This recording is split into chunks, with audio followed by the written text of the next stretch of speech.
Hello everybody and welcome along to Road America. Great to have your company for the second time of asking this weekend. The Porsche flat six engines have been fired up and we're ready to go racing. 45 minutes on the track. We're here at beautiful Road America, Elkhart Lake, Wisconsin.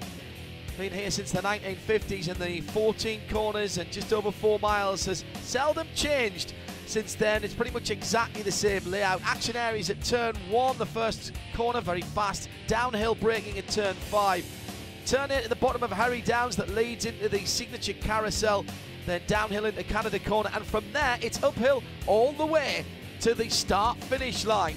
21 cars for the Porsche GT3 Cup Challenge USA by Yokohama, and it's live here on IMSA Radio and IMSA TV.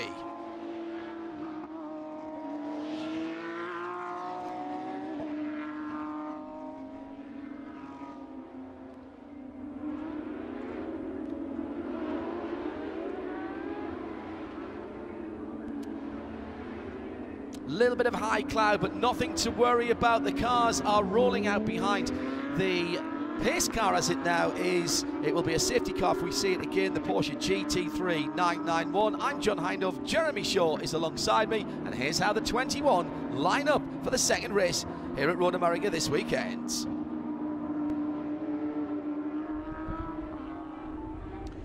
Yes, unfortunately we're going to have 19 cars, I think, for today's race. This will be the 10th round of the 2018 Porsche GT3 Cup Challenge USA by Yokohama. Big accident yesterday involving the cars of Scott Wellham and Dan Hardy. I believe neither of them will be on the grid today. So 19 cars starting at the back from Colgate, Wisconsin, his local race.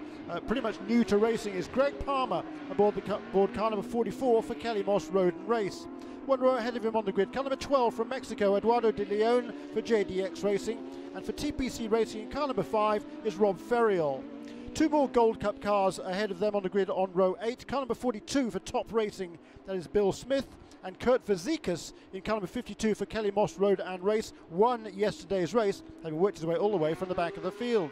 On the front row in Gold Cup, 7th row of the grid overall, a pair from NGT Motorsports, both of them from Puerto Rico. Car number 27 is Sebastian Carrazzo, competing just his second weekend of the GT3 Cup.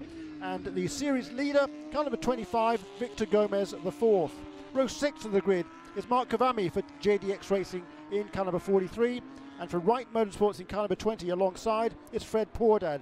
Row 5, car number 99 for AM Motorsports Kelly Moss Road and Race is Alan Metney. Alongside him for Top Racing in car number 56, David Baker. Row 4 on the outside, car number 36, TPC Racing, that's Michael Levitas. Alongside him is Charlie Luck in car number 45 for Wright Motorsports. Row 3 of the grid on the outside, David Kolkman in car number 71, that's Park Place Motorsports. Alongside the number 1 of Kelly Moss Road and Race, that's Roman DeAngelis. Row 2 of the grid is Maxwell Root in car number 7 for Wright Motorsports, and JDX Racing, car number 3, Trenton Estep, the championship leader. Anthony Imperato finished second yesterday, will start second again today for Wright Motorsports in car number 91, and a race winner from yesterday making his debut this season in the GT3 Cup Challenge USA by Yokohama, but he leads the Canadian Championship. Driving now for more speed in car number 19 is Zachary Robichon. Those are the 19 runners that we expect to see. The lights are out on the GT3 safety car. Beautiful sight, beautiful sound, and well, isn't multiple flat six just the best way to wake up in the morning? Plenty of people camping around Road America, America's national park of speed. And the GT3 will peel off to driver's right as it heads through the 14th and final corner and into the pit lane. Very close on the front row, Robichon and Imperato. Robichon to driver's right. There was almost a little touch there. They were so close together. A little bit of mind games from the front row as we're ready to go green. I'm looking both at the cars coming up the hill and then glancing back to the starter stand, which is just to my left of the IMSA broadcast centre here, which is right on the start-finish line. The pace is picking up and the green flag's in the air. We're racing, and it is the most speed, number 19 of Zachary Robichon, who gets a great start doesn't have to defend down into turn 1, although he's weaving backwards and forwards, trying to get some heat into the Yokohama tyres. It looks like Imperato is going to have to defend, and does from the left-hand side of the circuit. He's gone a little wide at the exit of turn 1, and that was because Trenton Estep in the black and gold JDX car in 3rd position was looking a little racy. Coming through, great start by David Kolkman, already up in the 71 car to 4th position. That's the grey with the red and lighter grey coloured stripes on that car. 4th back in the line as they head down the back straight for the first time, and Zachary Robichon doing what Zachary can do. He's pulled the pin early. Man, he's good at the start of the races, and on the restart doesn't seem to worry him that the Yokohama tyres aren't up to temperature or pressure. He's done exactly the same as he did in the first race here on Saturday. Very impressive. Also, Anthony Imperato, that car number 91, he doesn't have as much experience as most of these other guys in racing terms, but I tell you what, he drove a great defensive race yesterday to finish in 2nd place and did an absolutely excellent job on that first lap, particularly down to the first corner. He kind of squeezed Trenton Estep, who was alongside him, made a great start from the 2nd row down to the inside in that turner. So he was still entering turn 1 from the middle of the road rather than the outside, which is the preferred line, but that meant effectively that number 3 car had to back off, otherwise there's going to be contact. So really good driving there from both of those two. Then 2nd and 3rd, that is Imperato ahead of the championship leader Trenton Estep. Defensive driving doesn't have to be making late moves and pulling in front of people. It's where you position the car. Bit of rally crossing. It is Kurt Fazekas. Bit of rally crossing from Kurt. Finished 2nd in the his category yesterday. No, he won it yesterday. No, he won yesterday, yes. Right at the restart. Correct. He overtook, but he made a mistake yesterday on the first lap. He spun at Canada Corner, had to work his way from the back of the field, and made a great pass late in the race to win the class. Yes, that's right. It went by Rob Ferriol, didn't he, to take his category. He's sitting at the moment down in 3rd position in the Gold Cup with Sebastian Carrazzo and Victor Gomez ahead of him. End of the first lap, 1.6 seconds, and again Estep tries to the inside in the black and gold car, and again Anthony Imperato just holds that line. And what he's doing there, Jeremy, and I think this is very clever, I like what Anthony Imperato's doing here. He is defending, and that means he is going to get a bottleneck. He's at the cork in the bottle at the moment, and his car's, he's losing time because he's not on the optimum line. But what he's doing is forcing Trenton Estep to go so far down the inside that Trenton's got to brake earlier, and he actually can't even get alongside into the turn-in area. Fazekas with the wild ride through the kink on the first lap, and a bit of experience there from Kurt. Sometimes you've just got to let the car bounce and settle.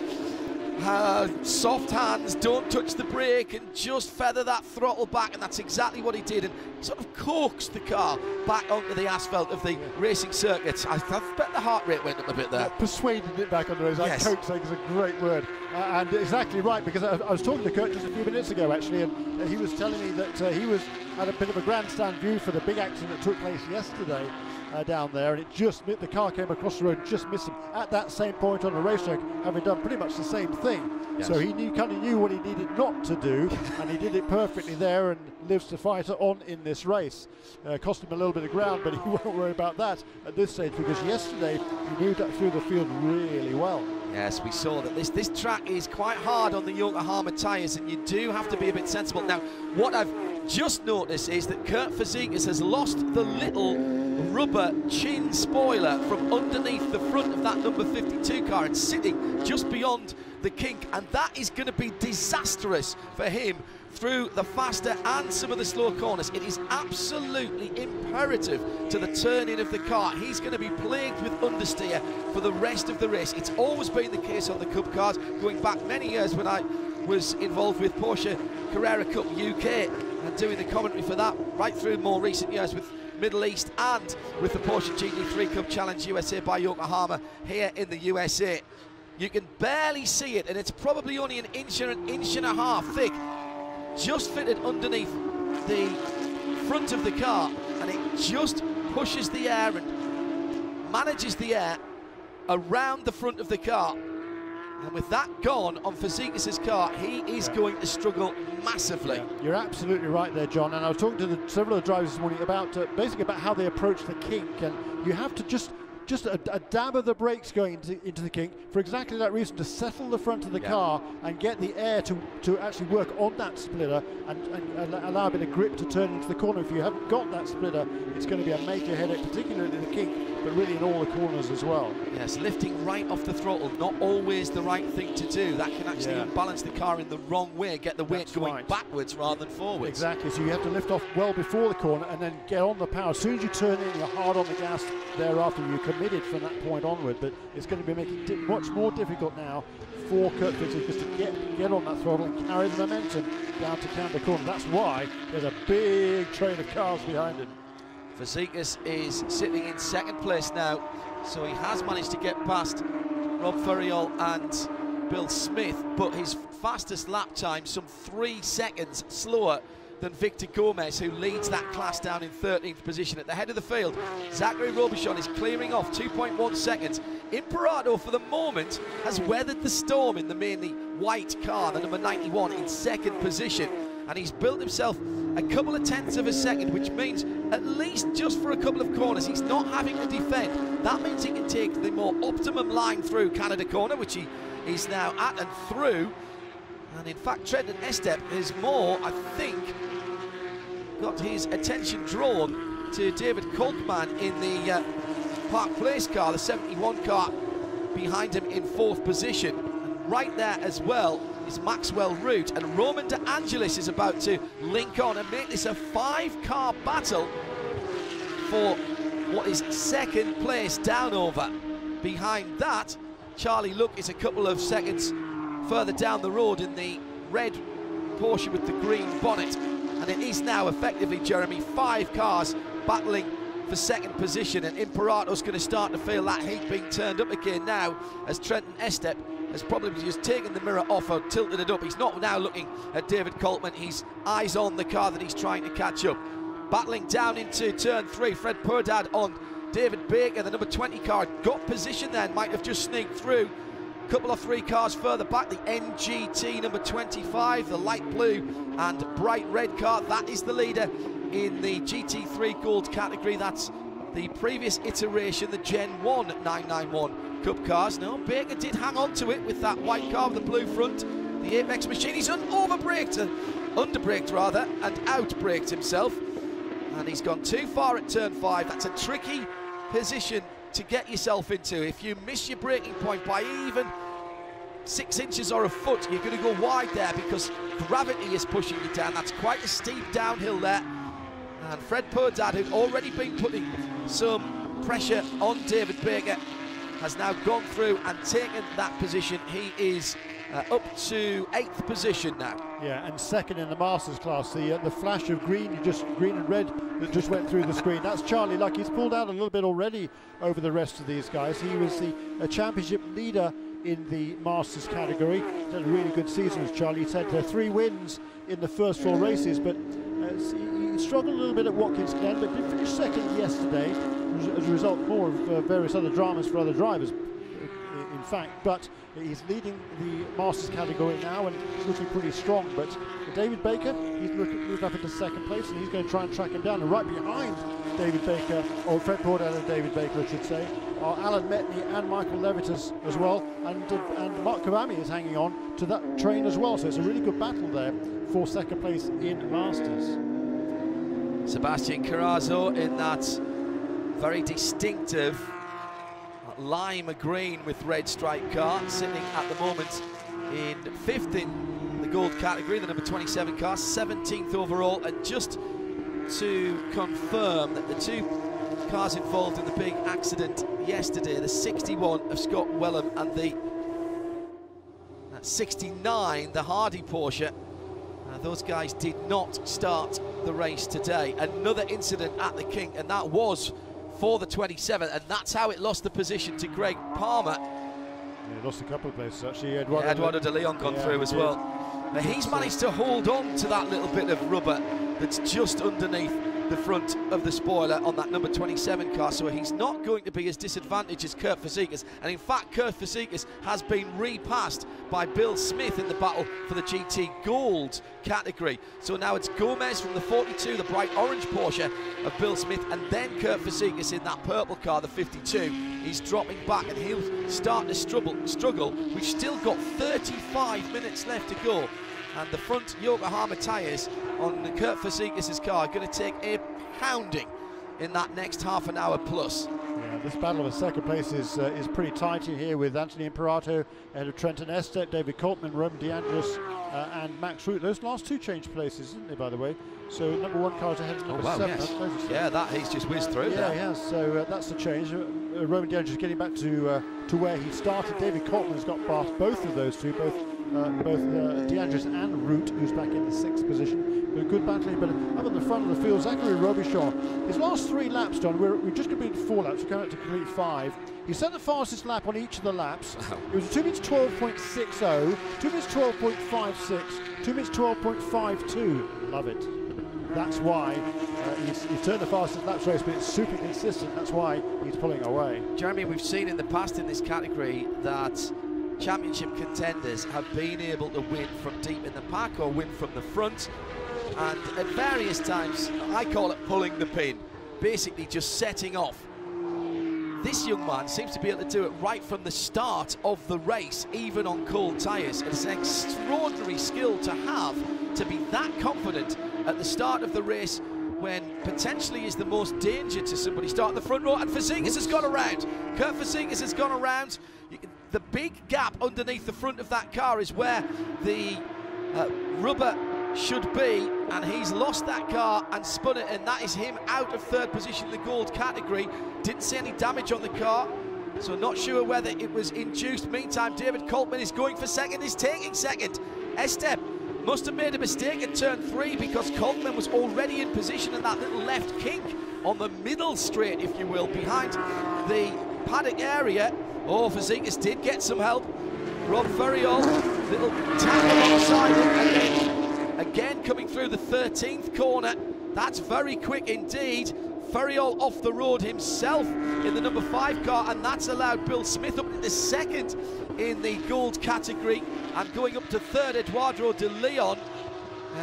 Sebastian Carrazzo, a masterful piece of avoidance of the spinning cars there, yes, in that bright green machine. Certainly was. And gentlemen, going through turn 13 side by side, not a good idea. Not a good idea. You have to have extreme confidence in the person alongside you. You do, and you know, neither of them did anything wrong there. It was just a good, close, hard racing, but they both compromised themselves. Rob Ferriol was way off the grass on the outside. Kurt Fazekas, having had to pinch the car a little bit at the apex, spun it around. So they'll both be able to continue, and I think they'll both have learned from that. So good, hard racing between those two, but yeah. If you're on the less than optimum line, you're not going to be able to go through there at the same speed, or sometimes even in the same gear, as you would do. You have to modify your speed if you've modified your line. And effectively, what happened there with Kurt was the corner had been tightened by Rob Ferriol being on the outside. He couldn't use all. Think of instead of being able to use all the track, imagine there's a white line painted down the middle of it that you can't go across, and that's what caught him out there. When Jeremy says he's pinching the car, he's holding on to the steering just a little bit too long as he applies the throttle, and that unsettles the car and spins the car towards the inside of the corner originally, and then it came backwards across the track. Bill Smith in the 42, the orange car, is the man who benefited most from that. He's now up into 2nd position, but Victor Gomez has cleared off again in the gold category. Absolutely distraught yesterday after the car seemed to lose power. He was in complete command of the motor race with just minutes to go, and pulled the car up at the end of the pit lane, and then just before the yellow flags came out, he actually refired it, but finished well down the Gold Cup field. Today, hopefully, for Victor, no repetition of that rather odd incident. Eduardo de Leon then in 3rd position in the Gold Cup, has behind him the number 44 blue and white car of Greg Palmer. Then behind him Ferriol in the red, white and blue Porsche. And just getting back onto the back of them, Sebastian Carrazzo in the 27, the lime green car with the red stripe. These four through the kink, down towards Canada corner. No, check that, they're in turn 5, my apologies. Pushing them too far around the track there, and just for a moment there's a bit of breathing space for the number 12 of Eduardo de Leon, and up the inside Rob Ferriol wants those positions back, but I'm not sure he was close enough. No, he wasn't, and Greg Palmer just held on to the normal racing line through turn 6, now through Hurry Downs towards the braking area, turn 8. Yeah, number 44 car, Greg Palmer from Colgate, Wisconsin, just an hour or so south of here. He's a chemical engineer by trade, has a chemical business down there.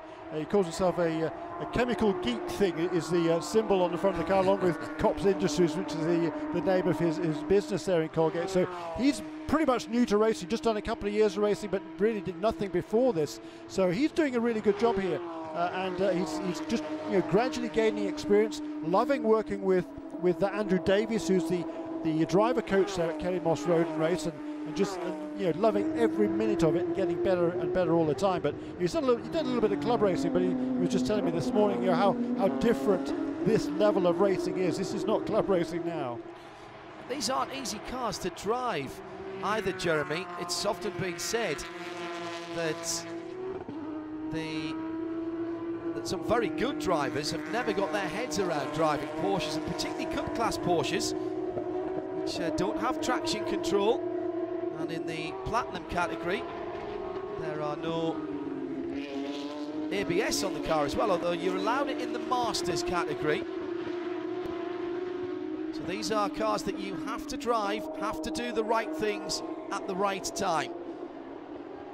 Second position, Imperato. Very impressive this weekend here.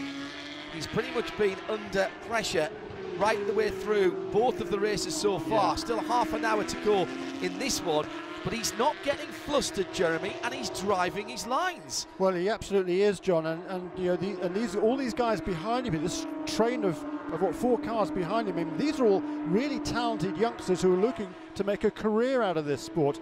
Anthony Imperato, I mean, he's still in 27 years of age, so he certainly isn't old, but this is not his primary business. His business is the Henry Firearms that has a base actually here in Wisconsin in Rice Lake, but he doesn't aspire to be professional. But David Coltman behind him, Trenton Estep behind him. David Coltman's just early 20s. The other two right behind him, Trenton Estep and Roman DeAndres, and Max Root, they're all teenagers who want to make a career in this sport. So to be running ahead of them and doing such a good job, he's not getting flustered like you say, just driving his lines, being consistent, hitting his marks, doing an excellent job in second place. In the Masters category, Charlie Luck in the 45 car having a bit of a lonely race. He's 9 seconds behind the cars ahead, but he leads the pack, battling for second place in the Platinum Masters by, what, a good couple of 3 seconds, and that's led by Fred Purdad, and off on the final corner.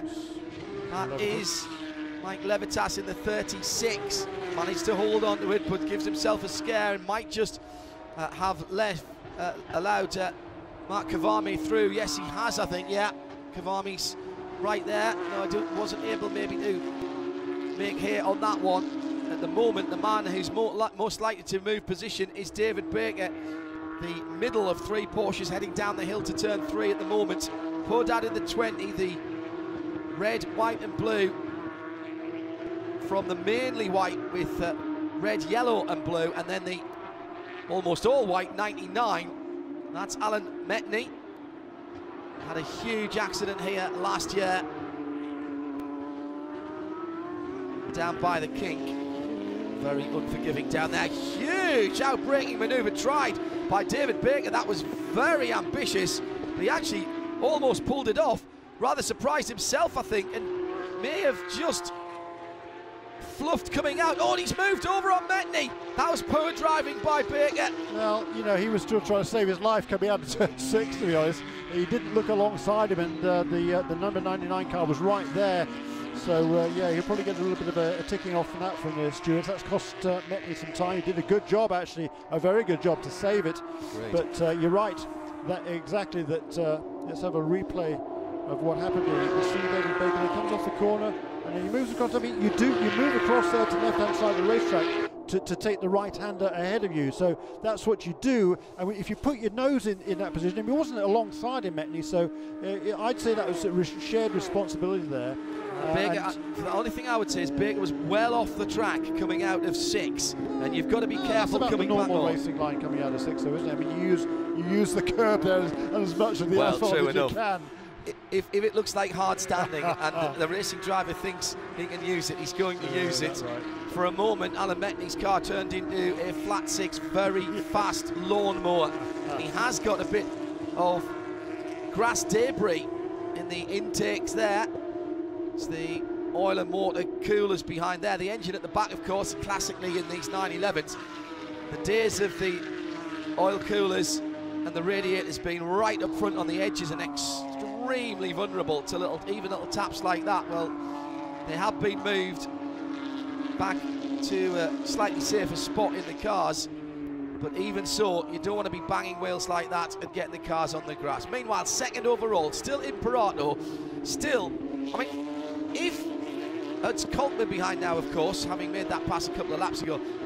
If you didn't know that Coltman was there, you would be looking at Imperato thinking, well, he's just driving his lines very nicely.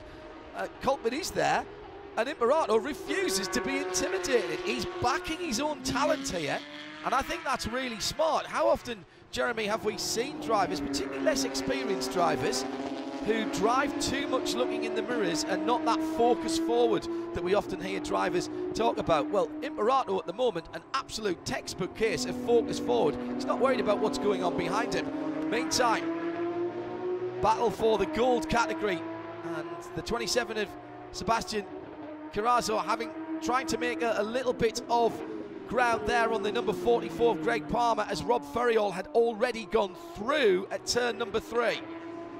Now it's the long drag down to turn 5, the left-hander at the bottom of the hill behind the paddock.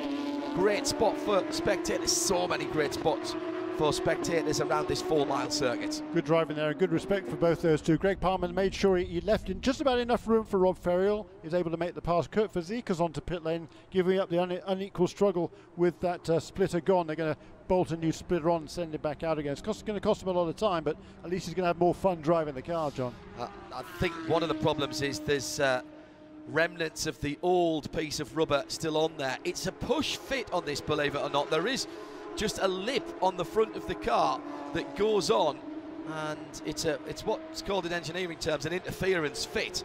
And you push it on and it pretty much stays there, and there's a little clip on either end, and that's about it. So it can be done, but he's already lost the lead lap. Penalty drive through for the number 56 of David Baker, and he's already come into the pits to serve that. So race control seeing that incident exactly the way you did, a little wayward. Not a stop and hold, just a drive through. Baker's in the pits in front of us now. Meantime, battle for second position, and for a moment there was a slight overlap from Coltman onto the rear three-quarter, and a mistake. There is a mistake from Imperato. This time he had to defend and went too deep on the brakes into turn 5. So having built him up about not being shaken by the pressure, Coltman just managed to unnerve Imperato enough and is now through to second. Write this down and remember it, with 21.5 minutes to go, the gap between Coltman and Robichon is just about 7.5 seconds. Let's see what happens there towards the end of the race. And now Imperato, what Imperato's got to do now is he's got to forget the fact that that dark grey car, the number 71 of David Coltman, is pulling away from him, and settle back down to do exactly what he's been doing for the previous 25 minutes. I thought it was a smart move by Coltman. He did get a bit of the overlap, but he was never going to make it there.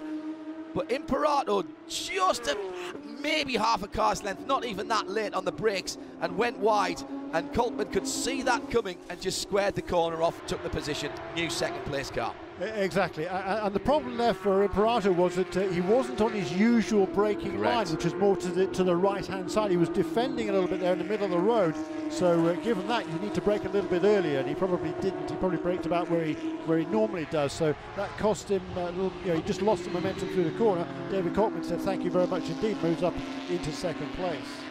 Really good effort by him, by the way, having started in 6th. Yeah, he made up a couple of positions straight off the bat when the green flag was flying. Eduardo de Leon, the number 12, black car with the silver and red stripes, ahead now of Rob Ferriol.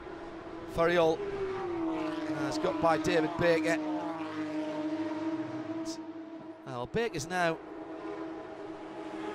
dropped back, hasn't he, of course, because of the drive-through. So that is potentially a quicker car than the Gold Cup cars he's with. If you look at the mirrors on the 2 cars just going through Canada Corner now, the first 2 of those 5 have yellow mirrors and yellow headlights. That denotes that they are the first generation of Cup car in this class. So still 20 minutes to go in this race, and the key here at Road America, one of the keys at Road America, is taking care of your tyres. You see David Baker here trying to make a pass on some of these Gold Cup cars as he works his way back after serving that drive-through penalty. But having a car consistent through a whole stint here is difficult. You can either set up your car to be quick at the beginning or set it up to be quick at the end. But you really have to look after your tyres, manage your race as a driver to make sure you're in good shape for the closing stages. So a Gold Cup car is the number 5 heading down towards turn 3 now, the red, white and blue of Rob Ferriol. Behind it, a brand new for this season Gen 2 car. Last season we got them first here in IMSA competition. Slight difference to the aero on the front. The black mirrors is what tells us that that's a Gen 2 car. But there's a little bit of a power differential, a little bit different on the aero. Interior is different as well, and it's got the new safety seat and the access hatch above the driver's head, so that in any kind of incident, the rescue and recovery teams can get to the drivers, to their helmets and their hands device without having to squeeze through the door or trying to pull something out through the side of the car. And these are all features on the Gen 2 car that have filtered down from the GT Le Mans cars and the GT3 cars in other forms of competition for Porsche. Great battle going on in this Gold Cup category, but not for the lead, because Victor Gomez is 30 seconds, yes, I did say it, 30 seconds up the road. Half a minute between himself and Bill Smith. The 25 car goes across the line in front of us now, and in fact he's closing down a little bit on Mark Kavame ahead of him in a car that's not dissimilar in colours, at least from a distance, that lighter blue shade. And Gomez, Victor Gomez, what a prospect he is as well. Really feisty driver, smart though, drives smartly, and absolutely gutted yesterday, massively frustrated when the car cut out at him. He'd done exactly the same in the Saturday race and driven away from the field, and the car spluttered, and then he got it restarted. Change of position as Sebastian Carrazzo has just gone by the number 12 of Eduardo de Leon, who struggled out of the final corner. Sure whether there was a problem with the De Leon car there. It could be what we're talking about. You know, you have to look after your tyres. We're getting now down to the final 15 minutes or so of this race. That's gone quickly. Where's that last half an hour gone? Exactly right. It's been a really good race, that's why.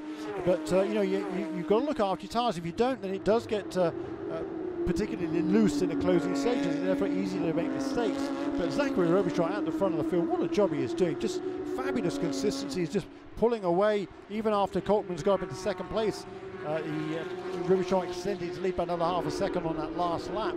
So some really good dicing going on here. Also, I'm watching now the battle for second place, particularly in the Masters category. Here are leaders with the second place car well behind our race leader, Zachary Robichon, heading into turn 1. The more speed car, white with the very light blue, has half of the front straight of a lead, and that is now 9.4 seconds. It was, if you remember, when David Coltman got through, just about 7.5 seconds. So Robichon has not waited even for Coltman to get into his stride and close down.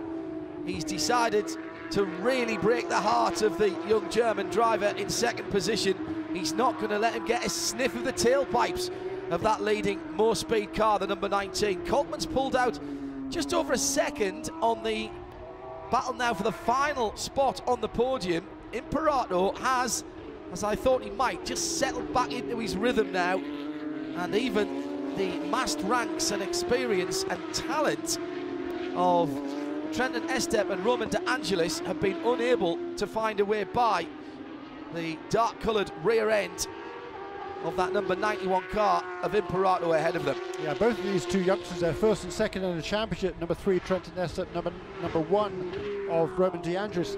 Spoke to both this morning, and they've just been struggling with the balance of their cars over the weekend so far. They were making a couple of changes today, hoping it would improve them. Clearly, you know, I mean, they're running well. They're running in the battle for second, but they're certainly nowhere near Zachary Robichon, who in that more speed car number 19 has got everybody covered. The IMSA Porsche GT3 Cup USA by Yokohama, a little different from many of the other Porsche competitions around the world. One of the great things is that they all do use similar specifications of cars, and once everyone around the world has transitioned to the Gen 2 cars that debuted here last year, it will indeed be exactly the same car around the world, so from Super Cup down over. But here in the IMSA Porsche GT3 Cup Challenge USA by Yokohama, not allowed to have what would be termed professional drivers. There's a nice mix here between the youth, some of whom we've been talking about earlier on, who are looking to make a career and using this to gain experience and exposure on the IMSA WeatherTech Racing weekend. They're putting themselves out there, and I'll tell you, a lot of the team bosses and the mechanics and the team chiefs and even some of the drivers will be trackside watching this, because it is such good racing, and frankly the sound of that classic flat 6 Porsche engine demands to be watched and listened to. So there's the youngsters who are looking to make a career, and then, and not just in the gold category, but in the Platinum Masters, and some of the other Platinum drivers are racing still for what you might call racing for fun, taking it seriously. This is a serious championship, but they're not expecting the phone call from Porsche Motorsport at Weissach. They're just enjoying themselves, whilst these youngsters now battling for third position. Certainly the second two of those cars, and Imperato's made the same mistake as he made a couple of 3 laps ago, and Estep has pushed him into that mistake, hassled and harried him into that mistake. Imperato will be kicking himself, runs wide and long at turn number 5, and there's Estep back up onto a podium position, and that is very good indeed for his championship aspirations, Jeremy. Yeah, it certainly is, because he put a position between himself and Roman De Angelis in that car number 1. He's his closest challenger in the championship points coming into this weekend. They were separated before here by 13 points. That went out to 15 because Estep got ahead of De Angelis in a on the very last lap, I think it was, or before we went the race finished on the yellow, didn't it? But right before the end last of that lap race, of racing it was, yeah. Last lap of racing, he got passed into third place, put Roman De Angelis down to 4th. So another couple of points advantage that Estep is building over De Angelis in the battle for the championship. In the draft on the way down, and it's exactly the same defending his line a little bit in the middle of the road. That's exactly what he did before. You're absolutely right. I thought he'd got it stopped that time, and he was going to be able to make the turn, but just carrying a little bit too much speed. Remember, no ABS on these cars at the front of the Platinum class, so you have to be able to moderate the brake pressure, and that is a skill that takes learning, particularly on slick tyres. Very easy to lock a wheel if you over brake, and he was right on the very edge. Threshold braking is what you hear the drivers talking about, and that means that they're on the very edge of locking up the wheels. Now at that point, you're not actually slowing down. Looks spectacular, but when the wheels are locked, they're just skidding across the track surface, and you're barely slowing down, if anything at all. What you need to be is getting so close to those wheels, locking up but not quite, and that's where, of course, ABS, the anti-lock braking systems that we have in most of our road cars nowadays, that's why that's so efficient, because it takes you to the very, very edge of locking a wheel and then releases and then goes back on, and it does that in milliseconds. It used to be called cadence braking. If you can do that manually on and off the brake pedal very quickly indeed, only the very best drivers can do that, because it's so counterintuitive to when the brakes are locking or on the edge of locking to actually come off the middle pedal and then go back on again. Yeah, it's kind of, you just moderate the pressure on the brake. That's exactly right, and it's an art. Alan Metney's just taken the position from the number 20 of Fred Perdard, and that's second in the Platinum Masters. Charlie Lux 5.5 seconds up the road from that battle, and that is for 8th position overall, but for second in the Platinum Masters. Meantime, can Estep do anything about David Kolkman? There's no chance of catching Zach Robichon. We've barely seen the more speed car. Such has been the domination of Zachary. He's 11 seconds up the road now. And now Imperato fighting a rearguard battle with Roman De Angelis. And De Angelis will want to be through here, Jeremy, because it's extra points in the championship. He'll be rather disappointed that he couldn't get a challenge on the black and gold car of Estep when Estep was in front of him, but he doesn't want to see Estep driving away, and he certainly doesn't want another car between himself and his championship rival in 9.5 minutes time when the checkered flag comes out. He's going to try to the outside into turn 1. Imperato's having to defend. The Kelly Moss Road and Race car was ahead as they turned in, but they both go very, very wide indeed. Now, how far off is too far off there for De Angelis, who loses the back end under braking down at turn 3. He might be being told on the radio to give restitution there. And yeah, it's going to be interesting. He'd made the pass before the turning point, and what he did there, he gave plenty of room. They both gave each other plenty of racing room there, and in order to do that, then he had to run wide at the exit. They both outbraked themselves at turn 5. This is a super battle between these two. And don't forget, even though the cars are getting lighter, they are losing grip. The Kelly Moss Road Race car comes around the outside, but he's going too quickly at that point. Remember what I said earlier on, you've got to modify your entry speed if you're taking a different line. Earlier on we were talking about Kurt Fazekas, he was on the inside line, and in fact he has given the position back. The position has been given back there, and I'm pretty certain that was a wise move. Ordered by race control, pulls over coming out of turn number 6, and that was because of the track limits violation. Now, yeah. Kurt Fazekas earlier on was on the inside, Jeremy, and he pinched it. Basically, he was going round the outside, so just needed to keep the car on the track and back off a little bit. That's right. The call is, do you gain advantage by going off the track? The advantage he gained there was in taking more speed into the corner. Now the position was actually made up before he turned in, but he held on to the position by going off the track and not having to lift off and slow down. Yes, but where he put his nail in his coffin was by giving too much room effectively to Anthony Imperato. He was ahead at the turning point, and rather than go to the apex, he made sure that he gave Imperato room. By doing so, that meant he had to run wide. If he'd have been a bit more aggressive there with the turn in, because he cleared him, he probably might not have seen him, but he had cleared him, and if he'd kept that line, his normal line through there, he'd have probably got away with it. Good call there, good racing between these two. This time, it's the boot is on the other foot. Now let's see how this one goes. Imperato squeezes down, and he's gone wide. Now that's a great pass. No, it's the same thing. What are you talking about? No, down the inside. He's done it down the inside. They're still side by side going down to turn number 3. Yes. Imperato had to lift off there. He knew he did. And now they're side by side again. And this is not over. The track goes to the left next. And Imperato might... No, he just couldn't get it. What a shame. Good stuff. If he could have hung out there. The track goes to the left at this point of the track, but now the number 1 car of Roman De Angelis is on the less than ideal line.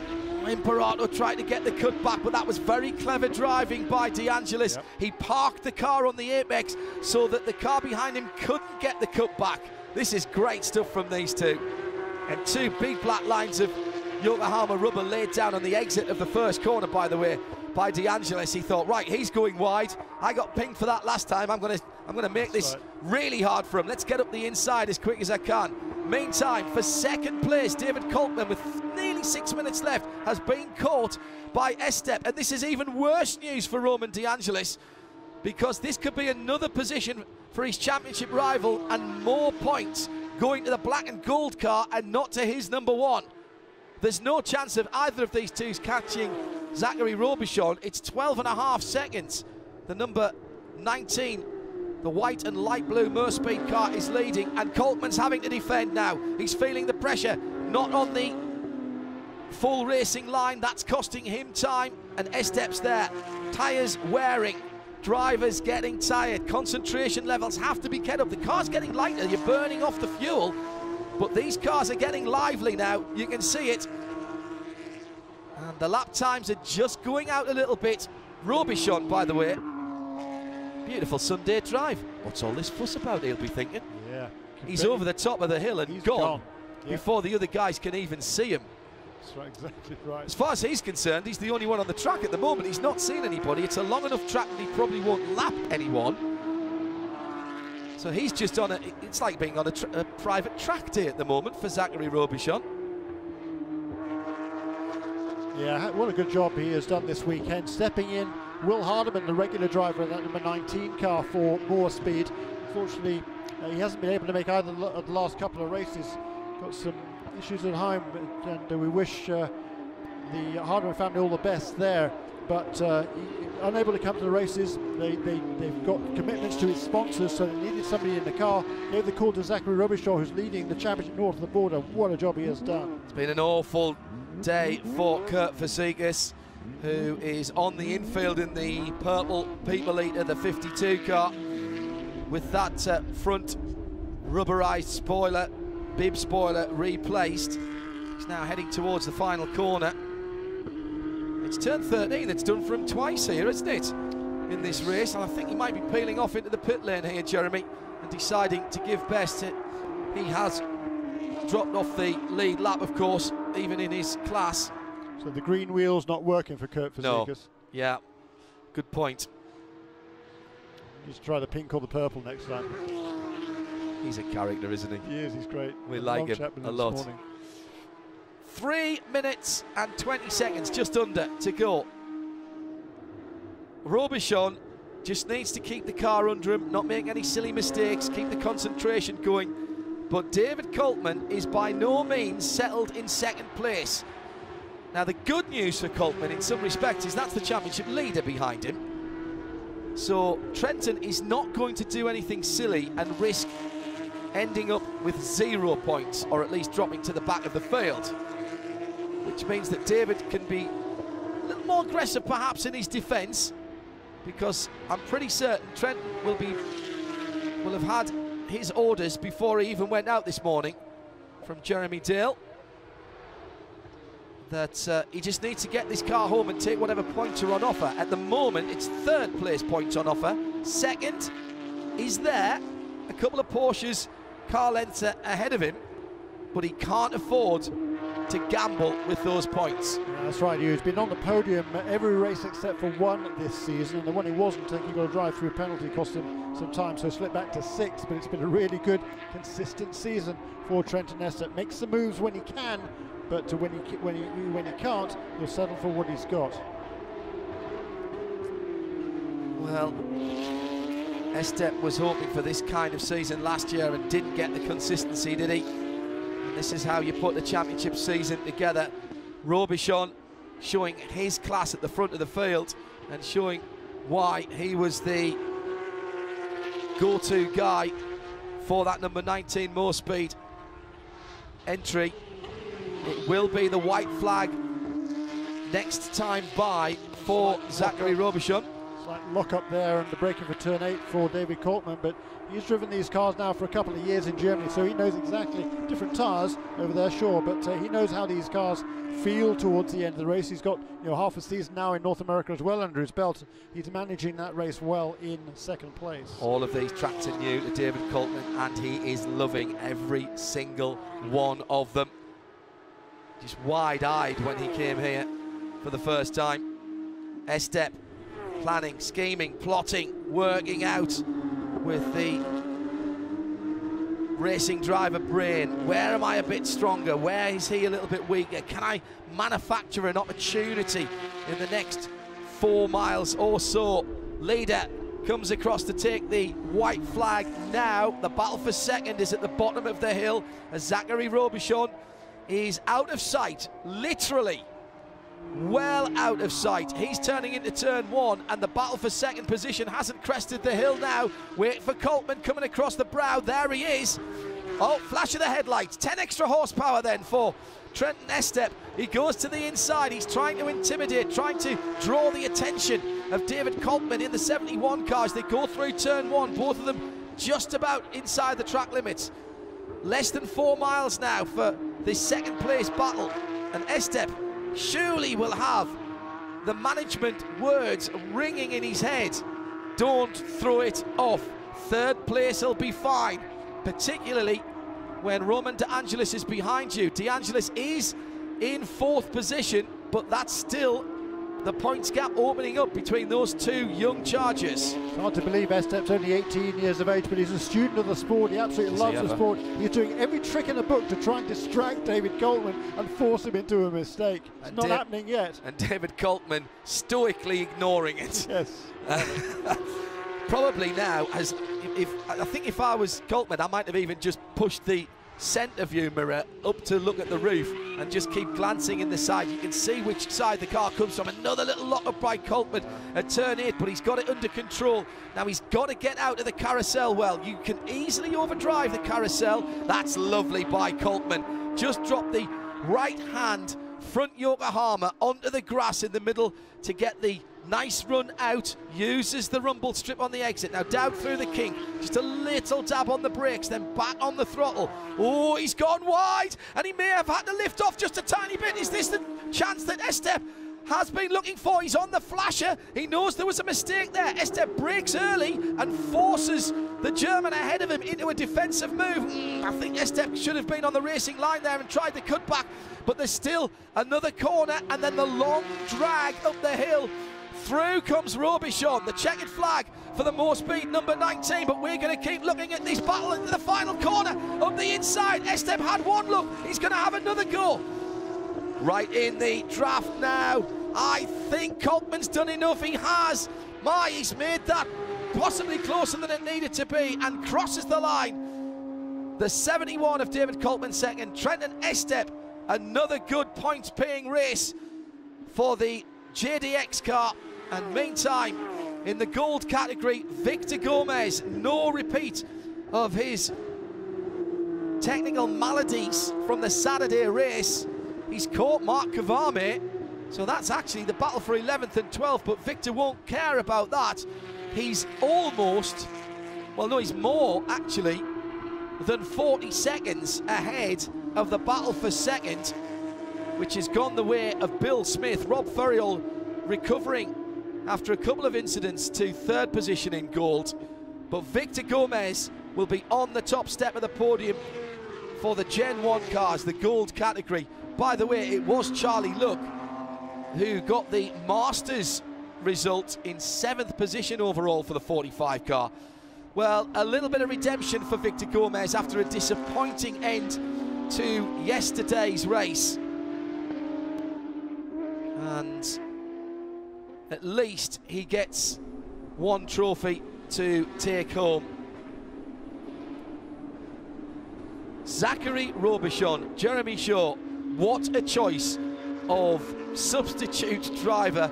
Put me in, coach, put me in. Right, they have, and he has delivered. What a great endorsement of the choice, and that is a great career ahead, I'm fairly certain, of Zachary Robichon. Very, very impressive. I mean, now we see why exactly he's leading the Canadian Championship so strongly up there. He got the call. He's a great guy on and off the track, is Zachary Robichon. Really good role model for youngsters as well. And you know, he's got a full-time job. He pretty much manages the team that he runs for north of the border. So he's wearing all these different hats. He's a really intelligent guy. He's a master's. He got a master's degree behind him as well, and he's earning the masters in driving as well. A brilliant second race of the weekend, capping fantastic action from the 4 miles of Road America. Jeremy Shaw was alongside me, John Hindhoff. Thanks for joining us for the Porsche GT3 Cup Challenge USA by Yokohama. We'll have the rest of the season live, and I'll guarantee you now, it'll all be just as exciting. Bye-bye.